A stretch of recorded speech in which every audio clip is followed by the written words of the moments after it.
Hey, James, I just started listening to the FM radio the other day, and there's just this new delightful singer. Have you heard of Lizzo? I have, actually. Did you know that there's been lots of ladies that are of corpulent sizes that have been existing in music for years? No way. You mean like Aretha Franklin? Yes. Or Cass Elliot. Or Adele? What's Adele? Like, it's like take a computer. me to New York, I want to see. Oh, that's Estelle. No, that's Estelle. Adele is like the laptops. Oh, Adele. Yeah, Right. Yeah. For those who aren't Mac people. Gotcha. Too poor to afford a Mac. Hi, my name is Sylvia Nyx. And I'm Jaymes Mansfield. And you're watching Thoughts on Pop. In this episode, we're celebrating ladies of a certain size. Yes. Because somebody has to. And Lizzo recently has been doing a great job of promoting body positivity in her music with great catchy tunes. And she's just at the start of her career, but I can't help thinking that she's going to be the industry's next, no pun intended, big thing. Oh, yeah. I see great things ahead of her. Yes. I have to say, it brings to mind a lot of other ladies of the past that have helped pave the way to opening the minds of some people with their talent. Yes.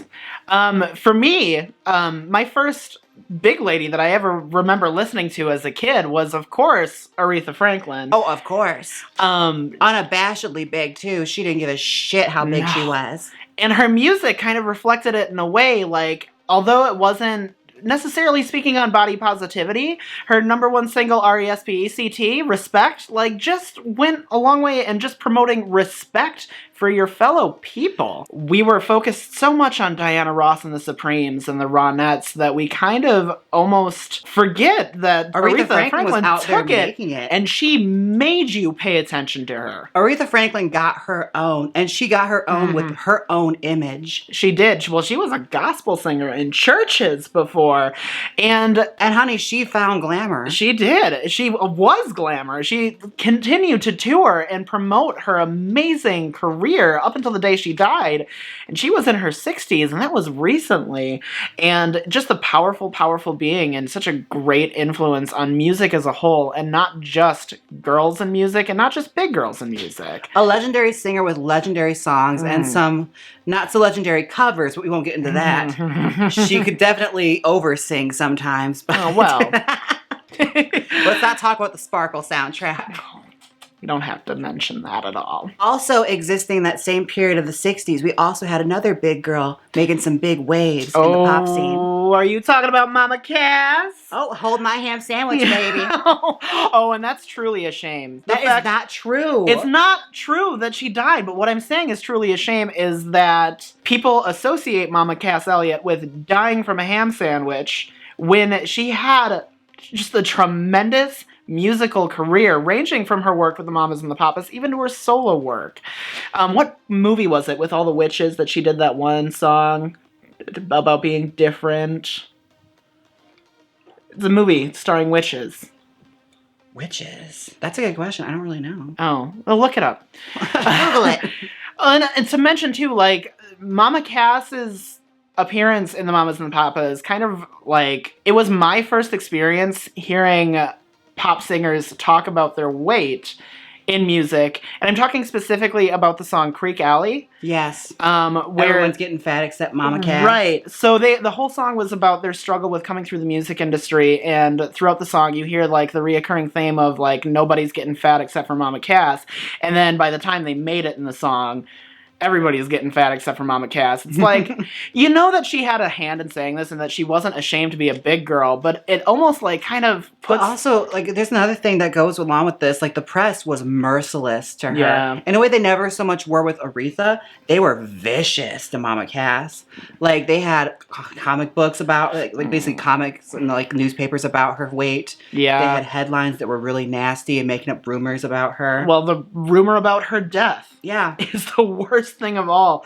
Like, who wants to be known for choking on a ham sandwich? But one couldn't deny she was a pop culture icon. She was in an episode of Scooby-Doo. She still is a pop... Oh, I love Scooby. I loved her episode of Scooby-Doo. Bringing up the topic of press not being too kind to ladies of a certain size, I'd like to bring us towards this conversation of the press being merciless to women that were once thinner and gained a little bit of weight. Oh, are you talking about, like, Christina Aguilera, Mariah Carey. Exactly. Kelly Clarkson, who we seem to kind of ignore every time. That's a weird thing. Like, everyone is very, like, hands-off on that. Like, she fluctuates her weight quite frequently. Which is great, because that's really come a long way from the 60s and 70s where it would make headline news. But nobody talks about Kelly. It's just bizarre to me. Like, don't get me wrong, I'm gonna go see Kelly Clarkson sing her heart out when it comes to, like, Since You've Been Gone and things like that. I'm here for it. I'm front row.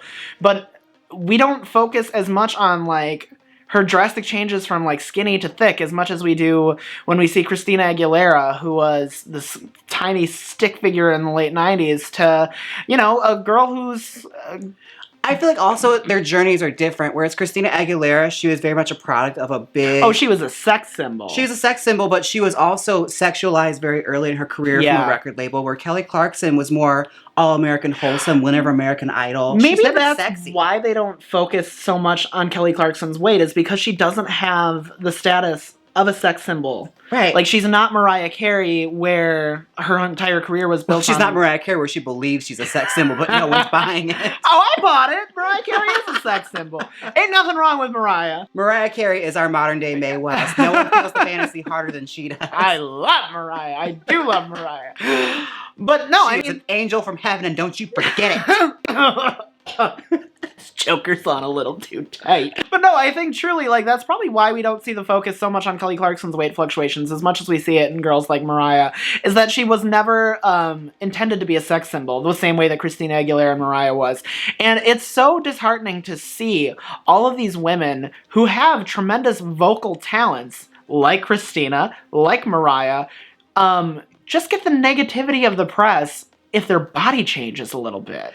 That also, it's not a new thing. Like, that's from our most recent memories, but it's been going on for a long time. Like, when Annie Wilson of Heart gained weight, the record labels went to a huge drastic measures to make sure you didn't notice. They'd hide her behind boxes in music videos, or have, like, certain elaborate setups, like she's behind a lot of shrubbery suddenly when she sings. It's almost like they didn't think they were going to sell records because Annie Wilson was a little chunkier. Topic of Wilsons, there's also Carney Wilson, who they're merciless to. Horrible to Carney Wilson. And she actually got gastric bypass surgery live. Whoa, and that's just the disgusting, like, not because it's like a gross thing to do, but it's just a disgusting thing for the media to exploit. Yeah. You don't need that kind of, like, personal procedure in front of the household televisions of everybody. Like, it's not my thing. But I will say that the whole Carney Wilson getting gastric bypass did inspire another girl who recently came under scrutiny from the media for gaining a little bit of weight, and not enough that I would call her a big girl, but enough for the tabloids to grab a hold of, and that is Lily Allen. Her entire She's This record, which came out in like 2014, 2015, somewhere around there, was about the pressures of women in the music industry. You have to be skinny, you have to be pretty, you have to be a marketable thing, and Lily Allen just shoved her middle finger up all of that and said, fuck you, this is how I'm gonna do it. And then her single Hard Out Here came out, which is just an anthem for fuck you, I'm a woman, I love being a woman, and there should be no reason for it to be harder for us to be taken seriously just because of our sex. This is my body, here it is, take it or leave it. And it spoke to something that not a whole lot of people bring up, but is very much a common practice in Hollywood, where they judge women very harshly, especially when they have children, but also when they don't lose the baby weight right away. And Christina was a victim of that as well. Yes, she was. Britney Spears. I never let, like, an image, and I know it's ironic because I'm dressed like a hair metal girl, but I've never let an image determine what I listen to and what I think is good. An image can certainly help you like something. Yeah. But it also, we all are people, we all have brains, we all have a mind. We know when something's good and when it's not. Right. If the talent is there, it doesn't matter what you look like. That's why Adele has been able to sell so many fucking records, because the talent is tremendously there. And she has this amazing set of pipes on her. And it seems to me like the focus on these skinny girls who all of a sudden gain weight, like, it's so shameful of a practice. And that's the thing, like, with likes of Adele, and to go back to Aretha, you knew you had the goods when all you needed to do was show up with a microphone. Yep. That's all you needed. Yep. And Aretha was very, very that, where she would just show up in a gown because she was just adorning herself because she earned it. Mm-hmm. But she could just show up with a microphone, and that was all she ever needed. As well, and the simplicity of Adele, for the most part, when she sit the fuck down. She will sit the fuck down in front of a piano wearing a very... matronly black dress. Exactly. While she's going to a funeral. Exactly. And that's all she needs, is to just sit there and sing. And you're going to be in that audience, and you're going to cry because you know what she's feeling. Because there's a lot of humanity in her music. Also, a weird thing that happens is if a girl rapidly loses weight that was a big girl, suddenly there's like this idea that she's betrayed. Oh. Like the likes of Jennifer Holliday when she lost weight. Mm-hmm. Her favorability seemed to fall. Maria Callas. Yep. Meghan Trainor recently. Which... Meghan Trainor isn't my favorite, but... There's a lot to unpack with Meghan Trainor. There is. And a lot of that is also the marketability of her music and her co-writing and all that. Oh, it leads to a lot to be questioned and to be desired. Right. I mean, in the same vein that you shouldn't shame women for being big, you shouldn't shame women for being skinny. And Meghan Trainor, although, you know, we've been through this and we've heard this discussion a million times, there's still just... That lyric mentioning skinny bitches makes me really kind of struggle with that.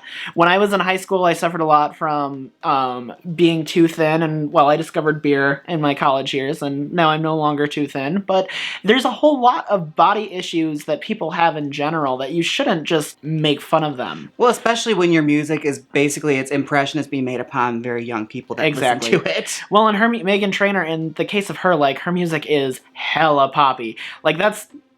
you can't not walk away singing her music, and it appeals to kids. That's the tune, yeah. Yeah. And one realm that usually is pretty free of this, like there is a lot of that scrutiny that goes on, but usually the talent is allowed to ring through R&B.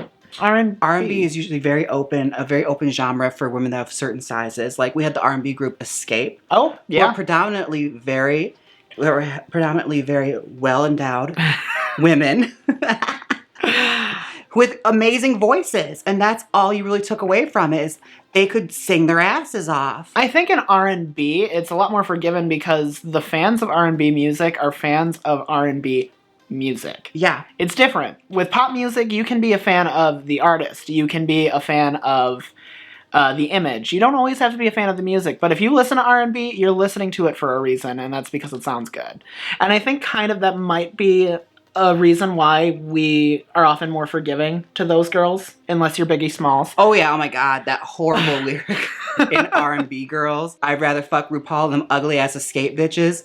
Well, at least he was being progressive by saying he wants to fuck a drag queen. But Escape also, like, I won't like say they never got it. They got called ugly from the day one. Yeah. Like, it was never a case where they were, like, ever held up on a pedestal of being great beauties. Yeah. Even though they were beautiful girls, they just weren't traditionally beauty and what we've been conditioned to like. I think I'm going to continue to sing the praises of Lizzo just because she is a huge positive influence in music today.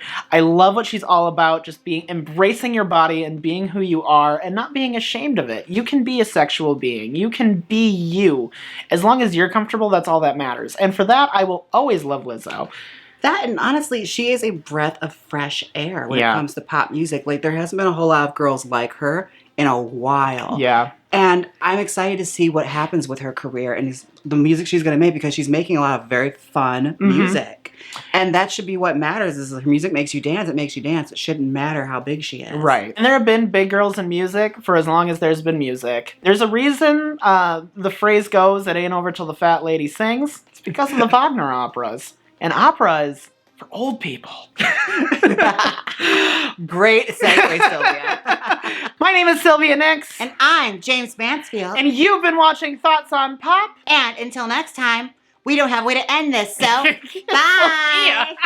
Click here and see our thoughts on pop on girl groups. Or, do you like wrestling? Watch a review of AEW's Double or Nothing. Come on, click it. You know you want to. If you don't click it, I'll put you in a medically induced coma to steal hit records from your brain. I've been watching way too much Black Mirror. Just click it.